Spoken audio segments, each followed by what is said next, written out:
Tell me, Linda, how you became interested in journalism. Were there role models for you? What news media did you consume? Well, I became interested in journalism, I guess, really at the age of 14 to know that that was a career I wanted to pursue. I am told that I read the newspaper when I was in first grade, and that we received the Philadelphia Bulletin, which is a newspaper that no longer exists, as well as a local New Jersey newspaper, because I live in that area of New Jersey that's very close to Philadelphia. And that at some point I came to my mother and asked her, what did rape mean? And that's when she kind of curtailed the unsupervised newspaper reading for me. But there were lots of journalists in the Philadelphia area, but at the time that I turned 14, Claude Lewis was writing for the Bulletin, so I read his column religiously. He was an African-American columnist. And the CBS affiliate, Channel 10 in Philadelphia at that time, introduced a stunning news anchor named Edie Huggins. She was a gorgeous African-American woman. And I thought, I can do that. Look at that. It's 1968, and so I was just really sold that I could be an on-air journalist. Now, that's not how it turned out, after all, but I got in touch with Claude Lewis about a career in journalism after my guidance counselors said that I should become a teacher and write in my spare time. And my parents were not really in support of that as a career choice because they didn't think it was financially viable. And Claude Lewis suggested that I write to an organization in Princeton, New Jersey called the Newspaper Fund and get information about majoring in journalism and colleges that offered a journalism major and scholarships. And so I used this guide, which was about the size of a number 10 business envelope, and looked through it and found schools that offered an undergraduate major in journalism, because that was another caveat that my parents had. I could go to school for 4 years and they could pay for that, and then I needed to move on. So my ideas of going to Columbia University's Barnard College and then going to the journalism school were kind of dashed at that point, and that little guide was very helpful to me. So after going through that guide, we went on a college campus tour. We went to one university, the University of Bridgeport in Connecticut, and they offered on the spot full scholarship and some other awards that would help us meet the cost of going to school, which I think was about $6,000 at that time. And my mom decided that that was the place I needed to go. I said, oh, I wanted to go to Syracuse and have a look at that. And she said, no need, these people are giving you money, so this is where you can go. And so that's where I went to the University of Bridgeport. I graduated 4 years later. While I was at Bridgeport, I interned at Gannett Newspapers in Westchester County. And that brings me to an encounter with Jerry Sass, who we all know has an award named for him for his distinguished service to journalism.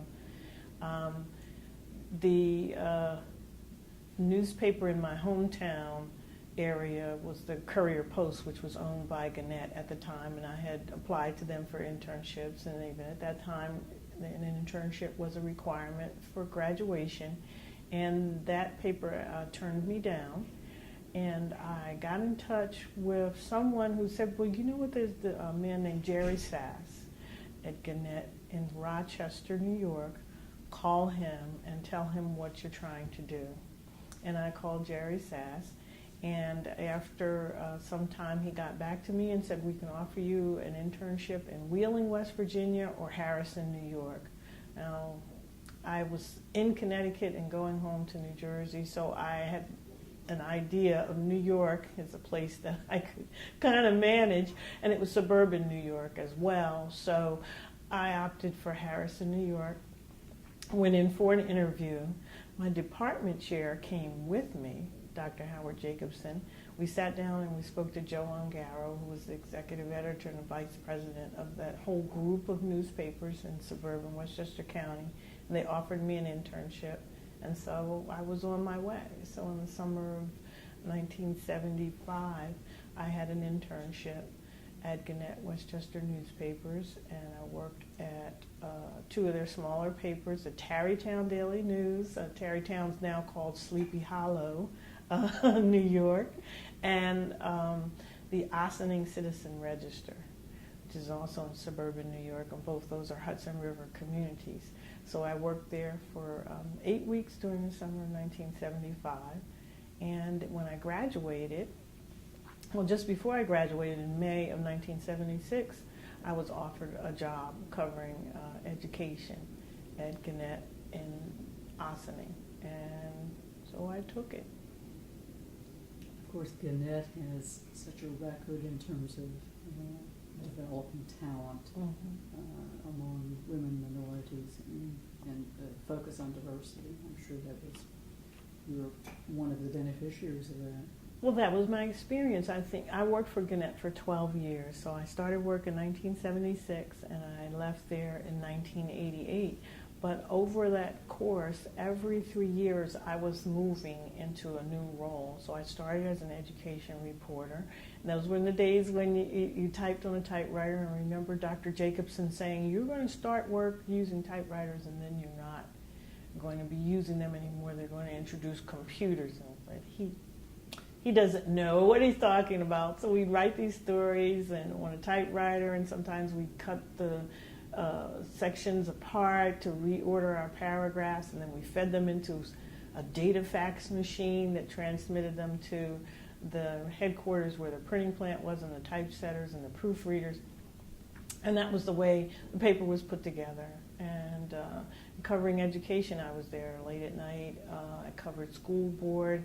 At that time in that community, there was a big effort to desegregate the schools because they had determined that the patterns of housing had led them to have separate schools in different parts of the community. And so they were trying to make sure that the children were ethnically diverse in each of the buildings in the district. And so that was a real eye-opener for me in covering an issue that was that controversial. But I was well supported by the editors in my newsroom, and also Gannett Corporate had a diversity effort, so they were working with younger people. As I said, I moved ahead.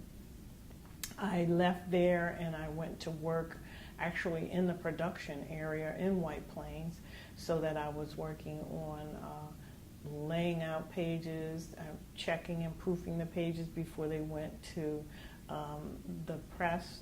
I was in the composing room, so I got a taste of working with compositors. Eventually, I moved to the paper in White Plains, and in that role, I actually laid out and designed pages. So I just continued to grow, and eventually I became a bureau chief in their Northern Westchester Bureau, which is the Mount Kisco office at that time. So that was where you had Bedford Hills, and Martha Stewart lives there, actors and actresses, Paul Newman, and Robert Redford would, race around there. And so those were some of the kinds of stories that we covered. And I had a diverse staff as well. I had African Americans, Asian Americans, staffers who came through that office, and then eventually I went to Yonkers, which was the fourth largest city in New York, and I was a city editor there. So that was the highest position that I attained at Gannett. But in the interim, we were invited to come to Gannett offices, then in Arlington, for development and training, leadership training. We were sent to or financed or supported to attend professional conferences like the National Association of Black Journalists, and that was the first time that I'd ever gone to a convention like that. And Gannett also had special sessions for its employees at those conferences. So I was really able to grow, I think, as a journalist and as a manager. I did participate on the diversity committee for the Gannett papers in Westchester County, and we worked on some projects, and we also helped develop resources for people who wanted to mainstream their stories. And that mainstreaming concept was one where you were encouraged to make sure that the sources you talked to in your stories were diverse. And so we would put together resource guides and those kinds of things to help the reporters find an accountant who was Latino, or a doctor who was African American, or a specialist in education of different ethnic backgrounds that could speak to some of the issues that we were covering. So that was gratifying as well. And I should say that initially, I joined the National Association of Black Journalists in 1977, and as I matured, I became involved in leadership to the extent that I would volunteer for committees, one of them being for the New York Convention in 1989, and assisting the regional director for the New York, New Jersey, Pennsylvania area. And so that also helped and exposed me to a lot of activity. For instance, the American Society of News paper editors, as it was then known, actually met with the National Association of Black Journalists in the person of Dwayne Wickham, who was the president at that time, and John Siegenthaler and John Quinn. And they actually sat down and talked about how they could work together to promote diversity by having the ASNE job fairs, how they could work more closely to offer internships and special apprenticeships to young people to get them started in the business early on. And I think that was one of the things that impressed me immensely about that commitment that came from Gannett people, that they wanted to make a real impact on diversity, and that we were no holds barred. And at the time, I didn't realize who John Siegenthaler was. I didn't understand his history. But I was impressed with his commitment at that point in time, and Dwayne Wickham's effectiveness in working with them to get things done. One of the other things that I really found important and helpful from Gannett, as I said, was their willingness to move people around, to offer opportunities in other places. And so that really helped me advance. And I saw other women advancing, other young women advancing, and I saw men advancing into different places, and found that it was a supportive environment, very much so. You work with some of the legendary individuals in our field, Linda. How fortunate. Yeah, I do feel fortunate now. And sometimes when you're 25, 26, 27, 29, you don't realize, who you're talking to and the way that people conducted themselves. They didn't promote this air of see me and know who I am.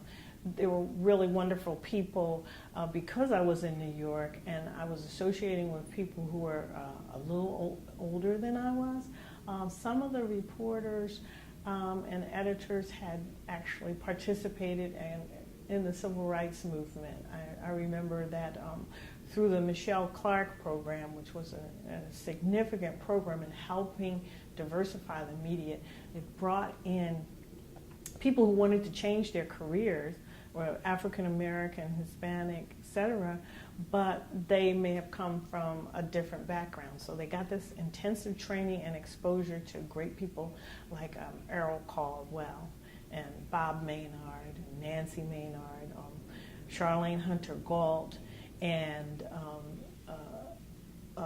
C. Gerald Fraser of the New York Times. So here were all these people at these well-regarded news organizations, and by tagging along with some of the people that had been in these programs, I got to meet them and hear them and understand some of the challenges that they faced in covering the civil rights movement, some of the challenges that they faced in starting out in journalism. And so they were constantly saying, come along and do this. Come along and go to this or go to that. At one point, we were encouraged, and this was in 1978 or so, to come to a meeting in Washington, D.C. And I remember the general area that we were sitting in a kind of gallery, and a presentation was being made.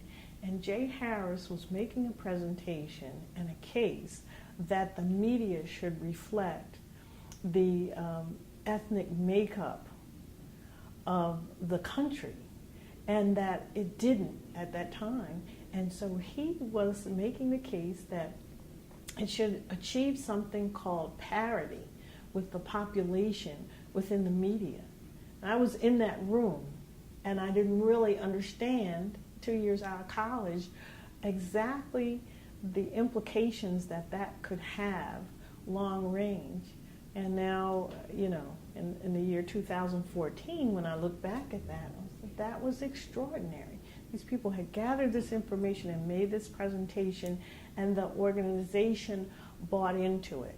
And from that point on, began to actually take a census of different ethnicities working in American newsrooms as best they could, to try to have a measure of identifying where we stood along that continuum of accomplishing that goal. So that's another benefit of being around these great people from the New York area, and also who were working to try to make a difference in the representation of people of color in the media. At a pivotal time in American history as well. Exactly. As you indicated. You've touched on this already a great deal, but was there a particular point or points in which you really became aware of the need for greater diversity in media? Kind of a point in time where you really pulled it all together in your mind, where you really understood the importance of this and the value of it? It's kind of interesting because my upbringing, I grew up in a community that was predominantly African American. It's a historically African American community that has its roots in the Underground Railroad, even preceding that, in New Jersey, as strange as that might seem. And so we always had a sense of self-governance, our own police departments, school board, municipal government, mayor, and so forth and so on. So everyone was pretty homogeneous, but we didn't see that reflected in the newspaper necessarily, in the general circulation newspaper. Now, I mentioned the Bulletin, the Philadelphia Bulletin. They actually had something that they called Tuesday Magazine. It was published on Tuesday, and it was all about African Americans. So you might not have found any weddings in the paper during the week, but on Tuesday you found these lovely feature stories about people and activities and events and organizations and things that were going on in the African American community in the circulation area. And so that was pretty prevalent when I was in junior high school, and even going into the 1970s. But as I said, being at Gannett, with that conversation about mainstreaming, now we don't want to, have these silos of this is your news and it's on this page and it's published on this day, or this is your television program and it comes on Sunday morning at 7 a.m. and it goes off at 8, and then you won't see any similar likenesses during the rest of the broadcast day. So that was something that really kind of struck me, even as I was a high school student and a college student. I had great admiration for publications like Encore, that was published by Ida Lewis and was the first African American News Magazine. So I thought that was a really great thing. That was someplace I might want to work when I graduated from college. But I knew that there needed to be this voice, and I thought that I would be part of a cohort that would be that voice in these publications. And you have been. Do you remember, Linda, any kinds of stories that you reported or edited that you feel helped the cause of diversity in a particular way in your newsroom career? I remember being part of the diversity committee. We did have these conversations about stories, and we were charged with trying to help people understand how to frame stories. And one story in particular that came to my mind was really not on my desk or anything, but it was a story about a number of children who were born with severe heart deformities. And it turned out that one of the parents who had one of these children was a teenage girl. And she happened to be a teenage girl of color.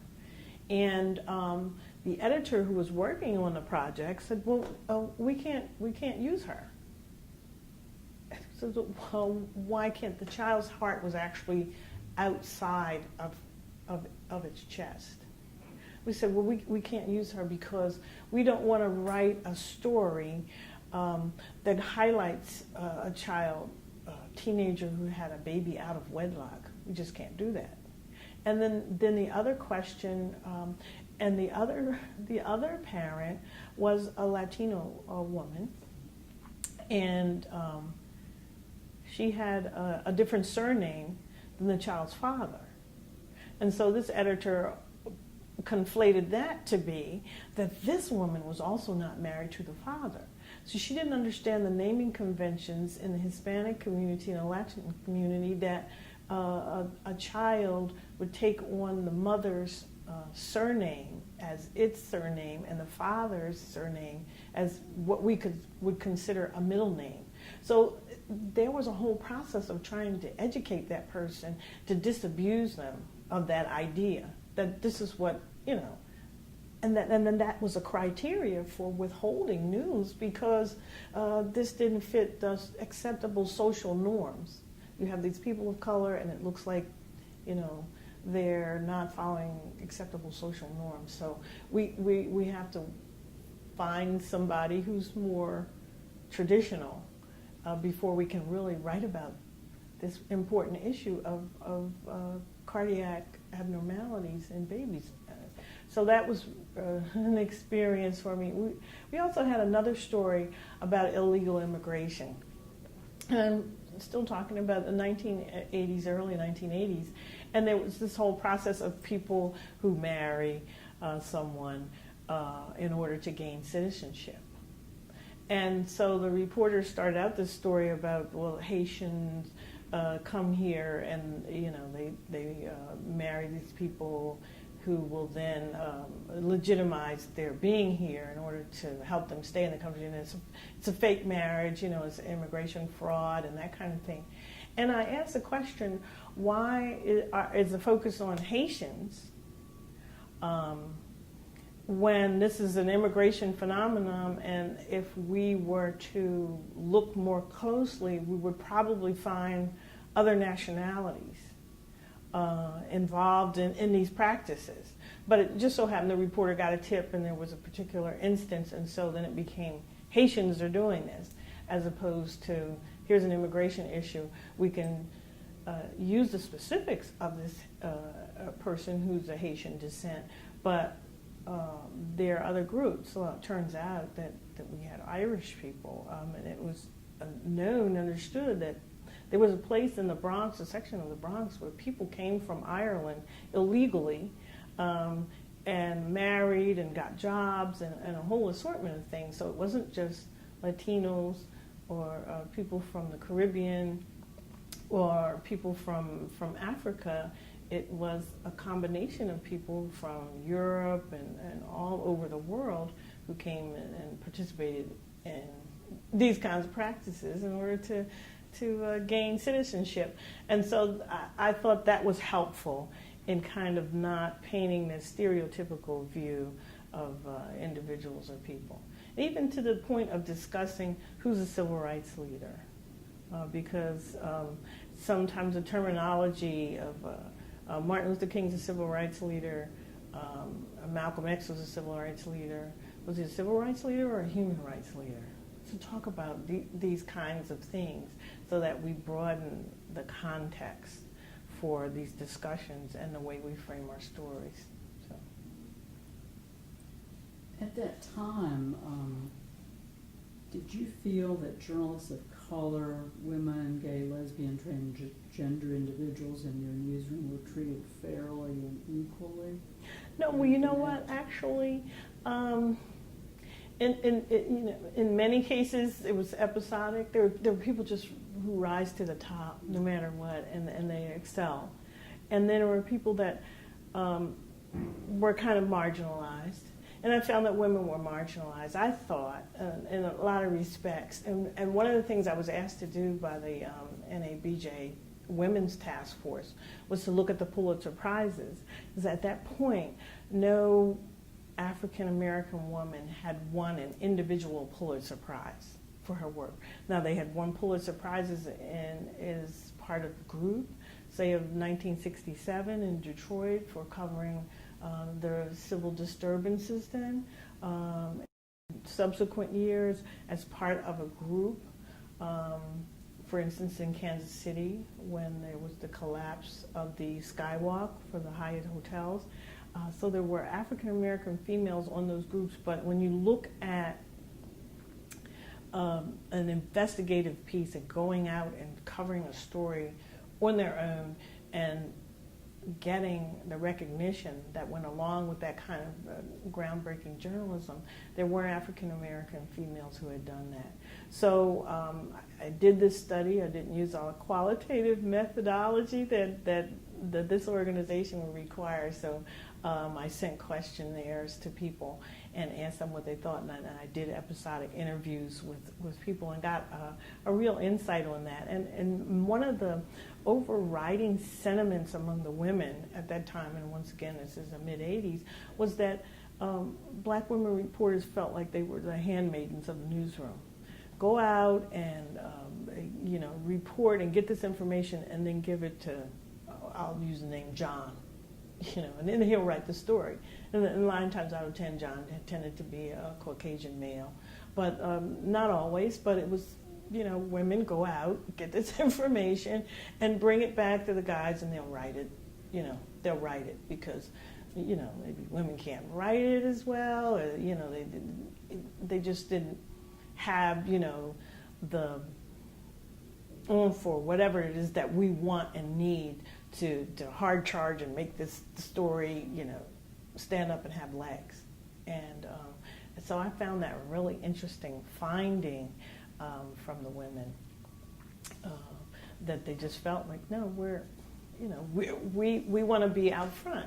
And one of the good things that I remember speaking to a woman who was subsequently became an editorial writer in Kansas City. And one of the things that she said is that on the other side of that, we as women have to be willing to put in the extra time. And one of the things that she wanted to do was to be an editorial writer. So she actually, on her own, had a particular interest in Latin America and the Caribbean.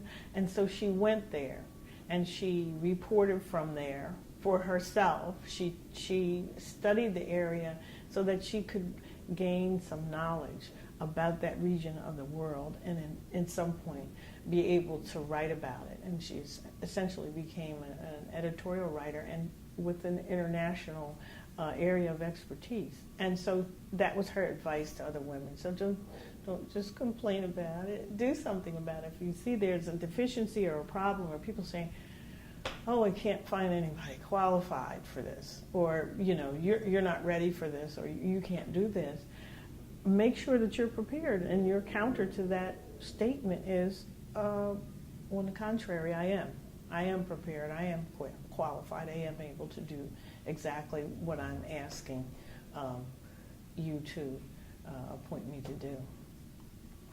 We may circle back to the issue of diversity in staffs in newsrooms today, but let's move into your work with Dow Jones, your long history with Dow Jones, I think 26 years. Yes.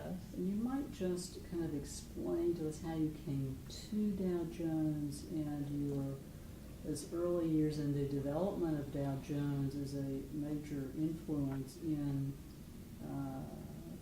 mentoring and educating and young journalists and helping them make career decisions as they moved into this very important field. Well, I came to the Dow Jones Newspaper Fund, as it was called then, in 1988. Well, the fund had been organized in 1959 by editors of the Wall Street Journal, and their aim was to attract the kinds of candidates for jobs that they thought were qualified and capable of presenting the kind of report that the Wall Street Journal wanted and needed. They tended to pursue people who had liberal arts degrees from Ivy League schools like Harvard, Yale, Princeton, those kinds of places, as opposed to people who had journalism degrees from long-established journalism schools, because they didn't necessarily feel that those were well-rounded people. And so a lot of their initial internship programs were focused on attracting those kinds of males as reporters. It wasn't until later in the 1960s that you started to see women become parts of those programs, or you started to see people of color become parts of those programs. I think it's interesting that Peter Kahn, who won a Pulitzer Prize and was the CEO of Dow Jones and Company, was one of the early scholarship recipients. Norm Pearlstein, who is now at Time again, was one of the early recipients. Karen House, who was at one point publisher of the Wall Street Journal International edition, was part of that internship program. In the later 60s, 1968 exactly, Paul Swenson introduced the copy editing internship program, which is kind of the hallmark program of the Dow Jones News Fund now. And they invited an ethnically diverse and gender diverse group of students to participate in these programs. And it was kind of groundbreaking because Mr. Swenson's position was that young people who had never been foreign correspondents, didn't have a wealth of reporting experience, could sit next to seasoned copy editors and do the same quality of work, provided that they were intellectually agile, well-grounded in language skills, handling English language, and also willing to work hard. And he was able to do that and convince his colleagues. He had been a former managing editor at the Star and the Tribune in Minneapolis, that they should take a chance on 24 young people. And so these young people actually did this program, many of whom later became executives of media companies around the country. But it was an innovative project. As time went on, we found that, once again, I'll go back to names in the 70s, Wanda Lloyd was sent to the Providence Journal. She's now chair of the journalism department at Savannah State, but she was then a student from Spelman College, and she went to training at Temple University in Philadelphia, and the rest is kind of history. She rose through the ranks at Gannett. She became a senior editor at USA Today and ran the Diversity Center for Freedom Forum, and accomplished a lot, just leaving Montgomery, Alabama, as an executive editor before she took on this position at Savannah State University, which is an interesting thing. As a matter of fact, as I mentioned, Paul Swenson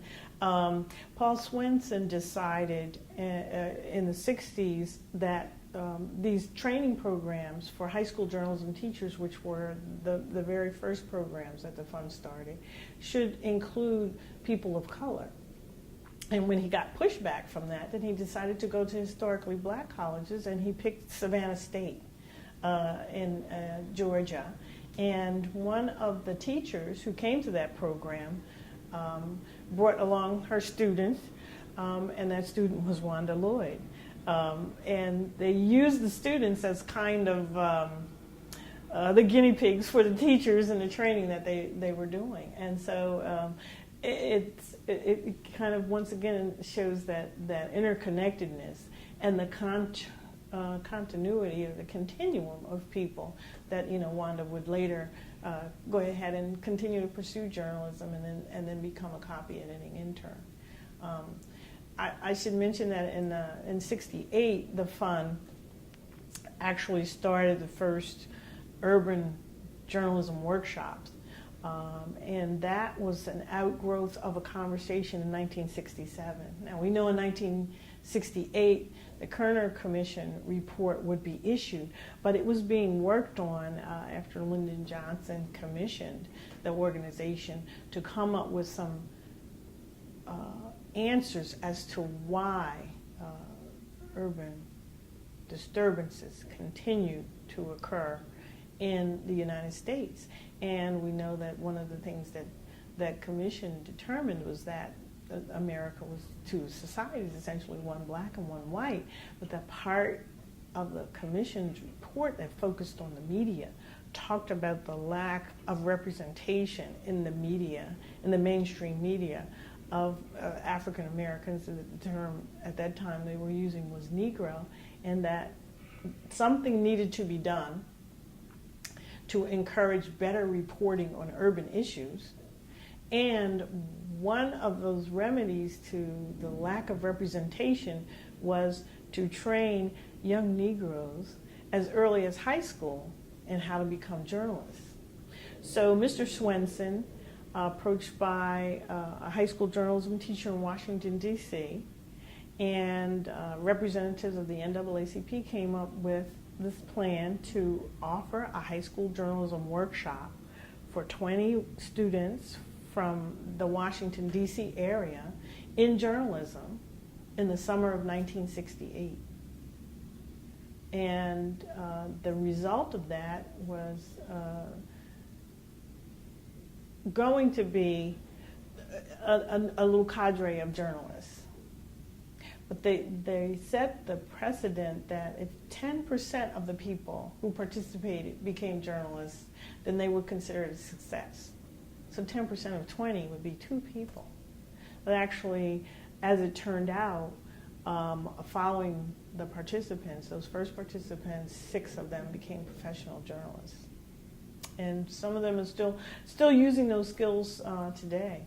One of them was Ernest Tollerson, who worked for the New York Times and for Newsday, Philadelphia Inquirer, and is now Vice President of Communications at the Metropolitan Transportation Authority in New York City, so the MTA.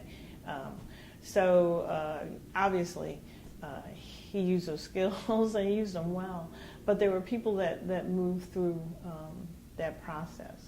So in 1988, when I was contemplating making a change and moving from New York to New Jersey, my co-chairman of the NABJ convention committee for 1989's convention shared with me an email that he got about this job opening at the Dow Jones News Fund. And it's like, he said, you should probably do that, because you do that anyway. You're interested in promoting careers and encouraging people. And I really hadn't remembered the News Fund until he gave that information to me, and really my connection with it. So it was kind of ironic, but I went to New Jersey and I had an interview with Thomas Engelman, who was the executive director at that time, and he hired me. So that's when my job and my association with the Newspaper Fund began in 1988. Well, tell tell us, of course, the Dow Jones News Fund has had a long history of incredible success in helping develop young talent, women, men of color, and just good, solid journalists in every respect. Tell us a little bit more about in the years that you were with Dow Jones, how these programs developed, some of the challenges that with the Dow Jones Fund faced, and maybe kind of give us a sense of the history of the Dow Jones Fund and where we are now. And of course, as this all has taken place, media have changed dramatically in our country, and certainly now we're in a digital age that is far different and unprecedented, really. But tell us a little bit about how the Dow Jones Fund has evolved as media have evolved, and as the need for journalists, young journalists of color and young journalists, period, has developed as well. Well, I think that the fund had been under Tom Engelman was always looking at doing different things. And so they had the high school workshop programs, they had the internship program, the reporting internship program, the copy editing program, and they had something they called newspaper visitation program. And so that editors would come and visit high schools and talk to students, and vice versa. Students would be encouraged to go to newsrooms and actually have a look at that, because all along they're trying to encourage people to get into journalism. Now, I mentioned John Siegenthaler earlier, but I did not realize until just recently that he played a pivotal role as editor of the Tennessean in getting one of the first career movies. It's actually a 16 millimeter film on Did You Hear What I Said? It's called Did You Hear What I Said? And it's about a reporter pursuing a story about the high school dropout rate. And it's meant to show how a reporter creates the story that he needs for to cover an issue. And so the camera person, it's video verite and the whole thing, and Siegenthaler actually worked with his publisher and the News Fund to put this film together. And what the videographer did, or the photographer did, was follow this reporter as he pursued the story that was published in the newspaper, a series of stories on the dropout rate and the solutions for combating dropout rate. And so the fund was always kind of looking to do something different. How can we get our message across? And, so we had paper books, and then the internet came along, and then we discovered, well, we need to have a website. We need to develop those kinds of things. It always had a program for diversity, either built into its overarching programs or a separate program. So there was a separate editing program for minority students, and that was run by Dr. Sam Adams at the University of Kansas. And I just saw some of the folks that were in that class in 1980 at the NABJ convention, and they were looking through pictures that one of them had brought to the convention of Marcia Devnam, who's in the Career Services Department at Indiana University, actually had pictures of her and her classmates. And so, they are taking pictures of the pictures and emailing them and putting them up on Facebook and sending them around to their classmates and reminiscing about being taught by Professor Adams. And that's just one example of those kinds of programs. In 1990, we started a reporting scholarship program for minority students, and it was kind of modeled on the 1960s program, where students would go out and find an internship for themselves, and then they would submit their portfolio, and then we would judge that on the basis of what they submitted. We would determine who would receive $1,000 scholarships from the fund. That program later morphed in 1995 into a business reporting program, and that was under Rich Holden as the executive director and Al Hunt as the president of the board of the Dow Jones News Fund, saying we want more students of color to pursue business journalism, and it's important to start them at an earlier age. So those internships would start for students as sophomores, so they might be 19 or about to turn 20. And one of the challenges there was that some news organizations felt that was too young. They wouldn't be mature enough to live away from home, or they wouldn't be mature enough to grasp these complex concepts, but to the contrary, it was not so. The students did grasp the concepts, and they did do very well. One of the gratifying things about that is that one of our 1990 scholarship recipients, Barbara Martinez, who was going to New York University, participated in a subsequent year in the editing program as a copy editor at the Wall Street Journal, worked part-time during her senior year as a copy editor at the Wall Street Journal, and subsequently hired full-time when she graduated by Rich Holden, became a student representative on our board of directors. She was a child of Cuban immigrants who worked her way through school. So when she actually said that scholarship that she got as a reporter for the New York Daily News actually helped her finance her education, because she wasn't being paid, but she was working as a waitress. And then to be able to have this part-time job at the Wall Street Journal while she was undergraduate just lifted her sales tremendously and helped propel her along. And as a member of our board, she began to think about how she could give back, and one of the first things she did was to operate this business reporting program for us, which picked students from all around the country to participate. And even now, as I think about that class of students that participate in that program, there are people who are working for financial news services and newspapers as journalists today, and that work continued. We now have a digital internship program. It's offered at Arizona State, and it's been offered at Western Kentucky University, and we're constantly looking for students. We want to get students of color to look at all of these fields, particularly digital, but business journalism as well. As we continue with copy editing, sports copy editing. All of these areas are valid and significant, whether it's legacy media or new media. Copy editing skills will still be central. Reporting skills will still be central.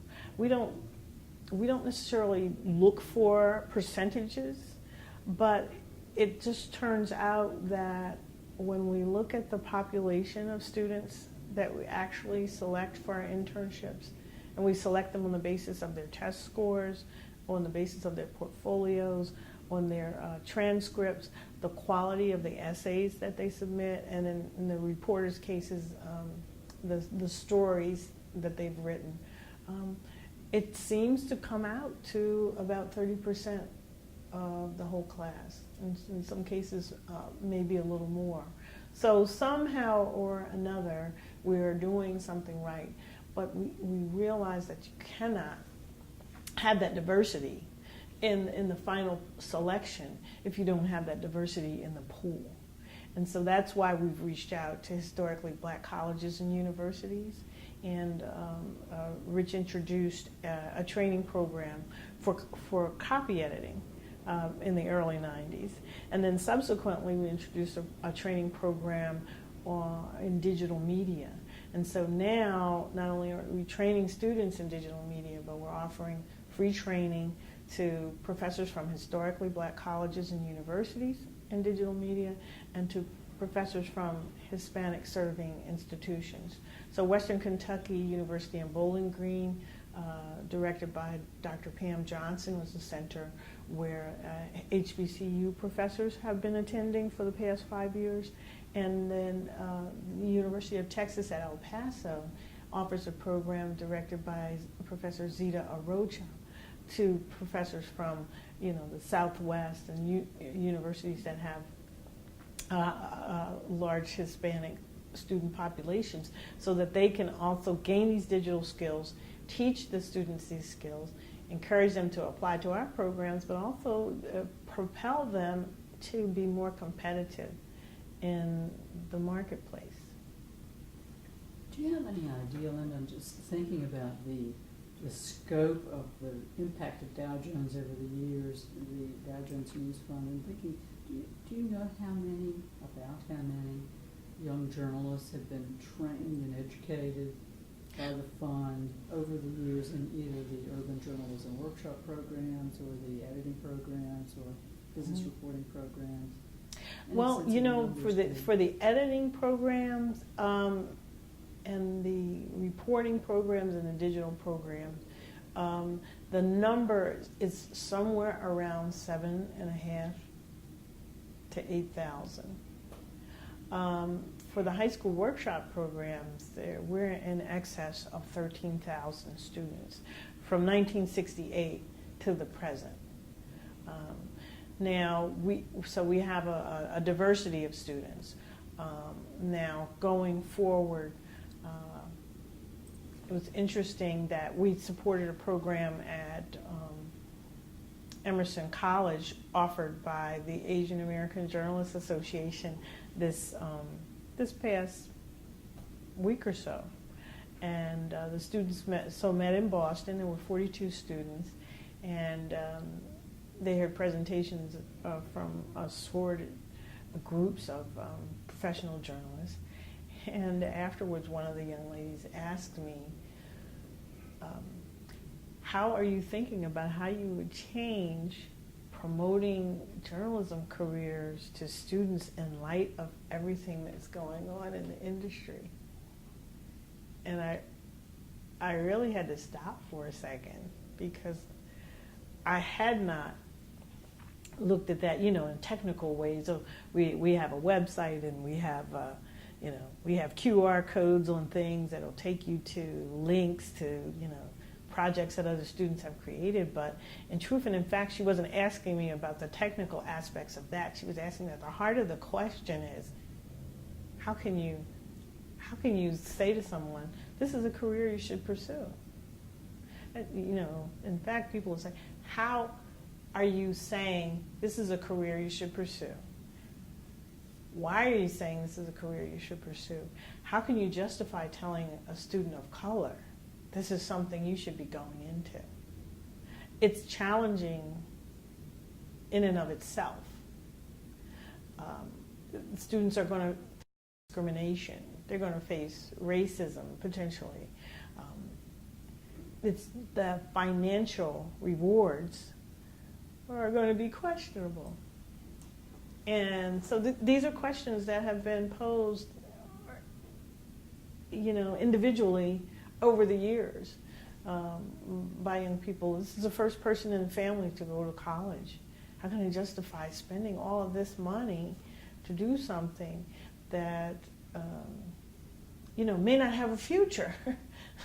We won't have newspapers, so that kind of concern. I told her essentially the concern about journalism and its value and the income that people will earn practicing in this field has not changed. It's not going to change. It has never been highly regarded, although it's the only profession that we really think of directly associated with the Constitution of the United States. It's essential that people be informed, informed accurately. And so journalists are central to that.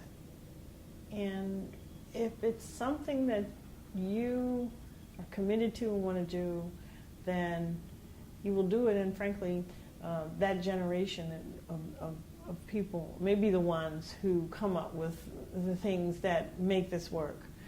make these models go, as we all talk about new media models. And I hope that wasn't. I hope that was a responsive answer for her and some of the others. As far as discrimination goes, people of color face discrimination in this nation since before it began, and will probably continue to face it in some forms at various times in their lives, or encounter it, whether they recognize it as discrimination or not. So, you know, there is no insulation against that. Our challenge is to work with breaking down the barriers, breaking down the cultural misunderstandings that hold us all back. So I hope that we can gain some understanding of each other, and then help people to be interactive positively in the nation. I think that's an important role for media to play, and when we don't recognize that, if we're not telling the complete story, we're not telling the truth of our story. And our story has inspiring and painful elements that we all have to contend with. Of course, in newsrooms today, using the ASME statistics, the latest figures show, I believe, there's a little increase, small increase in the number of minorities as a percentage of the total newsroom staffs, but only slightly, maybe still 13-14%. The number of women in newsrooms has been fairly flat, and certainly women at the top. If you were at Jill Abrams' keynote last night, and we heard again that I think she used the term wasteland in terms of women in top managerial positions in news organizations, and certainly that's true with people of color as well. So in some ways, we've, as a country, made a lot of strides in our understanding of other races and ethnicities and our kind of general cultural values in that respect. But in other ways, the numbers still are not what they should be. So, do you have any suggestions or thoughts about not only the Dow Jones News Fund, but about how media can indeed attract the kind of talent that's needed, the kind of entrepreneurship and innovation that's needed in media today, as part of what your role is, the Dow Jones News Fund role is, and the challenges ahead for our society in terms of coming to grips with these issues. Well, you know what? I don't think that I have a viable solution that's something different than what we've done in the past. I see there are a lot of organizations like Girls Who Code, those things that build the confidence of females. This year, for instance, in our sports program, we had 2 female students in the program, and the rest were guys. But the directors of the program are both women. And they actually, one of the women in the program is a former Navy SEAL, which is a non-traditional way of thinking of Navy SEALs. And I think that was informative for everybody in the program, and it was also remarked on by the other young lady that I just thought that was so cool that I'm in a sports program and it's directed by women. So some things are just by example. We have to do this. Let's look at Western Kentucky University, and the program director is Dr. Pam Johnson, who was the publisher of the Ithaca Journal at Gannett, one of the first female and African American publishers in the nation. Those kinds of examples, I think, go a long way to making the point about how things should be done. But also in the recruitment, we have to go to where the people that we want are. And we have to go after women. And one of the things that's gratifying, at least to us, is that when people talk about having been in this internship program, one of the things they say in their exit interviews is that the program gave me the confidence to know that I could go sit on a desk at the New York Times and do a good job. Realizing they need seasoning, but also to understand I can be proficient and professional in these settings. So that's great for the women, and it's also great for the males. It's great for the students of color, male or female. Anybody, no matter what their ethnicity or their gender or their background, their sexual orientation, anybody can be imbued with that confidence, knowing that they have the skills and the way to solve problems and do those things that need to be done in order to promote a professional media experience. Thank you, Linda. As you well know, some individuals have observed that in today's rapidly changing media environment, that diversity may be on a back burner in terms of its priority within news organizations, and some would even say perhaps that one of the reasons legacy media have faltered is that those media organizations didn't really adequately cover diverse communities, which are part of audiences, news consumption audiences. So what is your view of the importance that news organizations are placing now on diversity? Do you see that it's still a major priority or not the priority that should be? Well, I don't think it's the priority that it should be. I haven't seen that across the board. There are organizations that are committed, and they make that very clear that they're committed. And so when something like that is done from the top and it comes up as well, then it's evident in the way that their community is covered and who you see on the broadcast and the bylines that you read in the newspaper. But overall, I don't think that we have seen the level of push that we saw in the 90s. We don't see that. It's because everybody's just trying to survive, or they say everybody's trying to survive. And so their focus has to be on this. But when we look back at the arguments that they make, well, I just want the best people. That is an argument that was made. I can't find anybody. I can't look at ethnicity as a factor. I need to be focused on getting this done. It's myopic, and as people say, to the extent that that's done, it's done at the peril of the organization.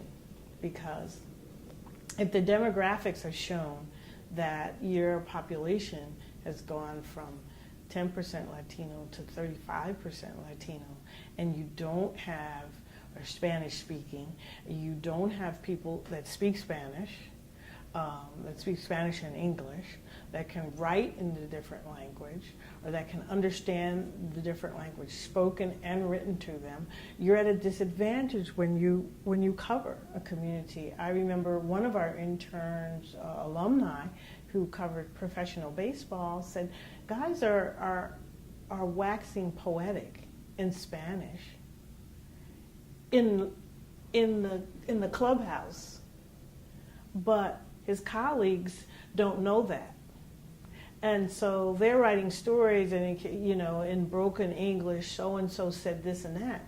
Well, he's speaking broken English to you, but you can't even attempt Spanish. You can't even put a sentence together or a cogent question to him in Spanish. He can speak broken English. You can't speak any kind of Spanish. And if you knew how to speak Spanish or knew how to understand it, you would understand how eloquent this guy is. So that's a real deficit on our half. And we're in Montreal, and that's one of the things that some of us have talked about, how inadequate we feel here because we are not fluent in these other languages. So someone would come here from Haiti and speak French or Creole and English. I can only speak English with any level of confidence. So I cannot interview them in their native language, and therefore I can't think to interpret what they're saying. If they were to speak to me in their native language, I'm not able to think in Creole or French. So those are things that we really need to consider and look at ourselves and think about. If immigration stopped today, we'd still not be representative of the variety of people that are in our country. And we're not responding to the needs of those communities for information, whether it's delivered digitally or on a printed piece of paper. It's not happening. So I think that's something that we really need to address and get serious about. Or we'll find other things, other parts of the industry collapsing because it's not responsive to the people who are here and who could use it, might need it. We want to be useful to our population, and we're not going to be useful if we can't communicate.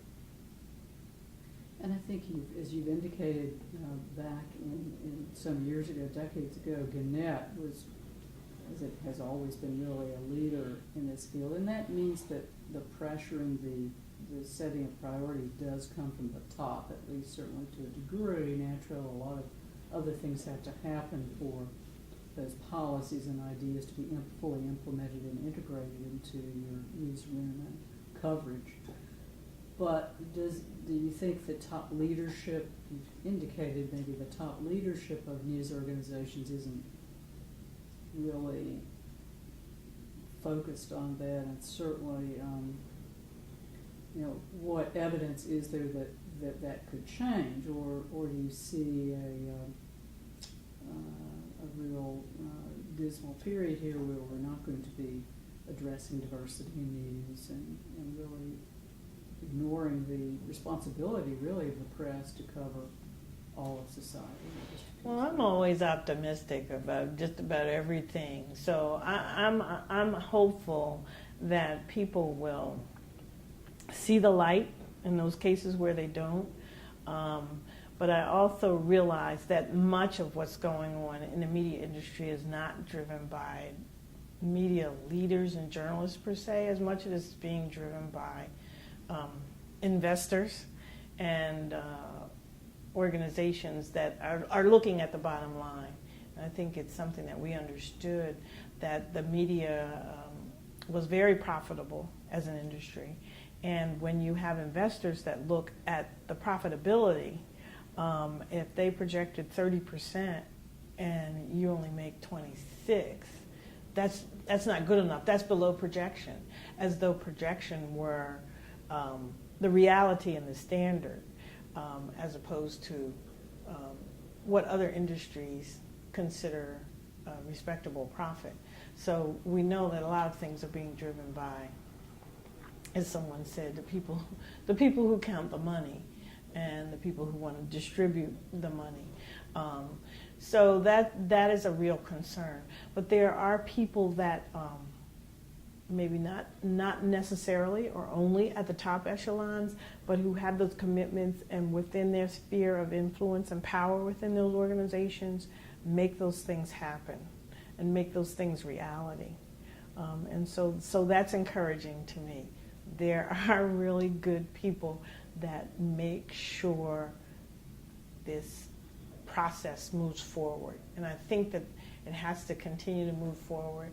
The advocacy groups, for National Association of Black Journalists, Hispanic Journalists, Asian Journalists, Native American journalists and others have to continue to do that work and make those points.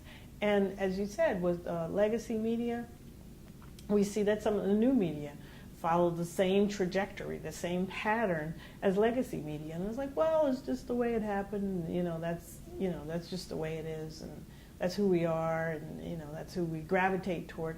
And those are the same arguments that legacy media made. So that's not acceptable. And there seems to have been part of that continuum where things just dropped out. And so you have a new set of people who come along and they didn't understand or know this past history, and so they're repeating it to some extent. And then once again, those groups, those advocates, and the like-minded folks have to step up and say, no, you don't want to do it this way. This is not going to serve us well going forward.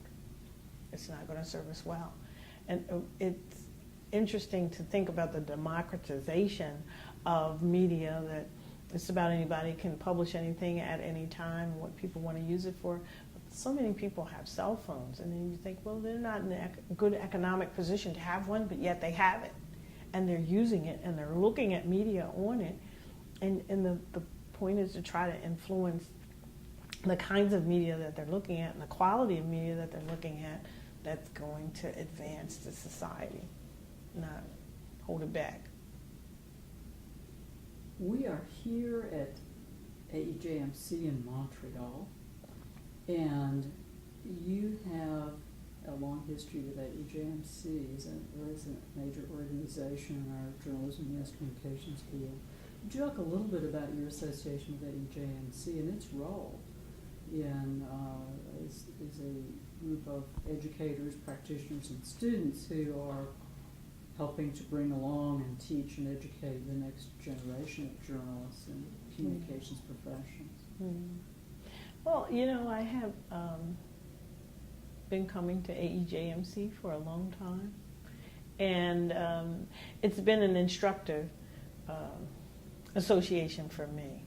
I've learned, I collected the papers, I've used the papers in Advisor Update, our publication, our free publication for high school media teachers. We've reprinted some of the research.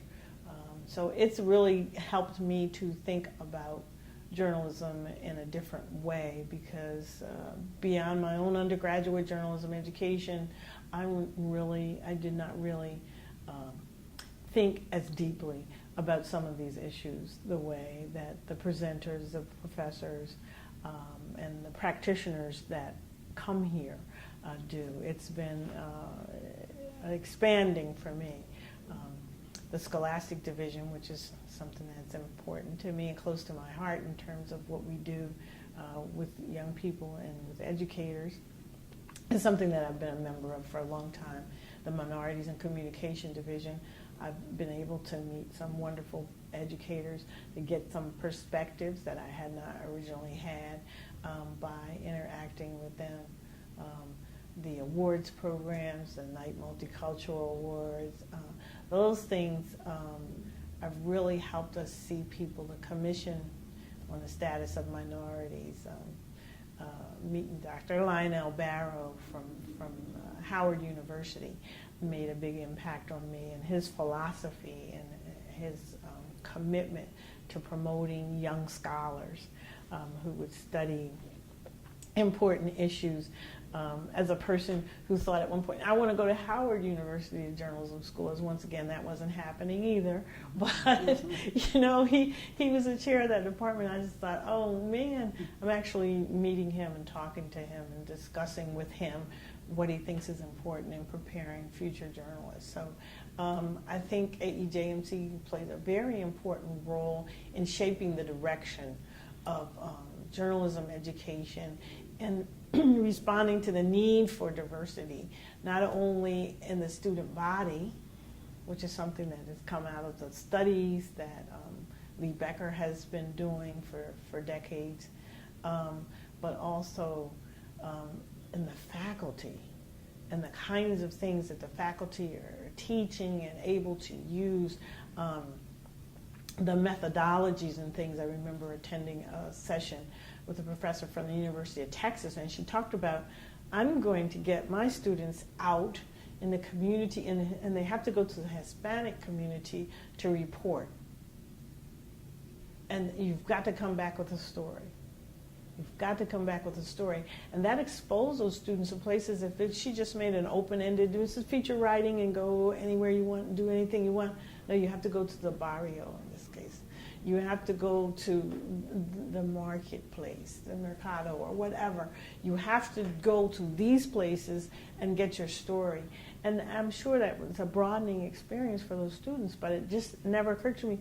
You are shaping the curriculum, and you can shape it in the way that you think is appropriate to accomplish the goals that you want. And if you want your students to be able to be conversant with different people of different ethnicities, that is something that you can do. And so, just meeting the professors and the practitioners, like I said, has been a really significant part of my development, and really developing and understanding, a deeper understanding of what we're doing. And as I said, the methodologies associated with finding out how these things are done, even if I can't actually do it myself. And we hope through the AEJMC Oral History Interview Project, Linda, to further advance an understanding of diversity, both historically and for the present and the future, so that this archive of information can be available to students, to graduate students, undergraduates, to faculty who will help shape what occurs from here, not only in media but in our society at large. So as we wind up our fascinating conversation, do you have anything you'd like to add? Anything we haven't touched on that you feel is important to mention? Well, if I would add anything, it would have to be that a repetition of what I said earlier, that diversity is not an add-on or an afterthought. It's central to being a well-rounded,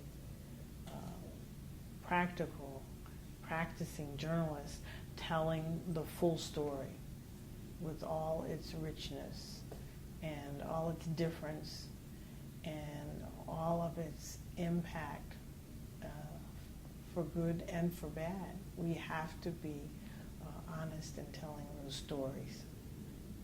And to reach the truth.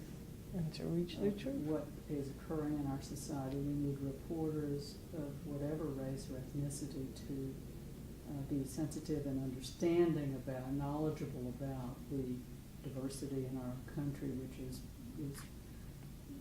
rich and very important to all of us. It's what makes our society what it is. Exactly. Thank you so much, Linda. We very much appreciate your time today, and thank you from AEJMC for this, again, fascinating conversation. You're welcome.